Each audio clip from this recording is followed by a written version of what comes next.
Sigue la engarradilla interna en FADEU, el último abandono y el del representante de la industria láctea, Enrique López. Pero al margen de esta crisis, hoy presentóse na sede de la patronal asturiana una campaña para que las empresas usen esta lingua, la lingua asturiana.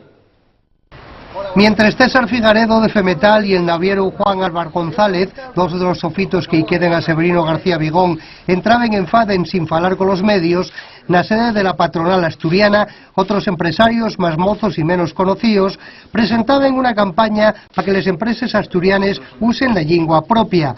Al acto asistieron representantes de 10 empresas que ya lo faen, de sectores como el alimentario, el turismo, la construcción, el comercio o la cultura. Hay muchas más que etiqueten, facturen y trabajen con toda la naturalidad empleando el asturiano. Y les que se animen a facelo cuenten con la ayuda de la Asociación Iniciativa por el Asturiano, que ya es la responsable de la campaña. Nosotros hacemos una ayuda a esa empresa para que los textos salgan en asturiano, por lo menos, pueden salir también en otras lingües, y que salgan en asturiano de forma correcta. Usar el asturiano en esas empresas y es rentable, se dice una FAD esta mañana, porque la diferencia da perres.